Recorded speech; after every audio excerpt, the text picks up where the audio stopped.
শুভ সকাল বন্ধুরা, কেমন আছো তোমরা? আশা করি তোমরা অনেক অনেক ভালো আছো। আমিও ভালো আছি। এখন বাজে সকাল 6টা আর আমি একটু বেরিয়েছিলাম। তো দেখো সকালটা এত ভালো লাগছে, তাই তোমাদের সাথে শেয়ার না করে থাকতে পারলাম না। প্রকৃতি যে এত সুন্দর সেটা সত্যি না দেখলে কল্পনা করা যায় না। আর দেখো এই পায়রাটাকে যতবার আমি ফটো তুলতে যাচ্ছি তত পালিয়ে যাচ্ছে। আমি চলে এসেছি ঘরে। এবার হচ্ছে আমি আজকে কিন্তু পুরোটাই আজকে ঘর ক্লিনিং দেখাবো। তো চলো তাড়াতাড়ি শুরু করে দিই।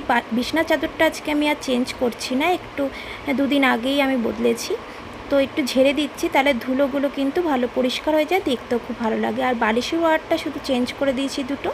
সপ্তাহে কিন্তু আমি একবার হলেও কিন্তু পুরো ঘরটাই পরিষ্কার করি, ফ্রিজ সব মুছি। তো দেখো, দেখতে থাকো, সঙ্গে থাকো, সবটাই দেখতে পারবে। আজকে পুরোটাই কিন্তু ঘর ক্লিনিং দেখাবো। তারপরের পার্টটা কিন্তু আমি যে রান্না করেছি, যা যা করেছি সেগুলো পরের পার্টে দেখাবো। চলো দেখতে থাকো, সঙ্গে থাকো।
তো বন্ধুরা, তোমরা দেখে নিয়েছো যে ঘরটা পরিষ্কার করে নিয়েছি, আর আমি ঘরটা মুছে নিচ্ছি। অবশ্যই ফিনাইল দিয়ে ঘরটা মুছে নিচ্ছি।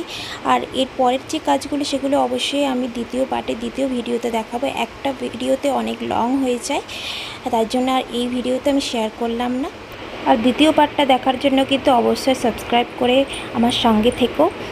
আর এই ভিডিওটা কেমন লেগেছে অবশ্যই কিন্তু কমেন্ট বক্সে জানাতে ভুলো না। আবার চলে আসবো নেক্সট কোনো ভিডিওর সাথে। আজকের জন্য টাটা বন্ধুরা।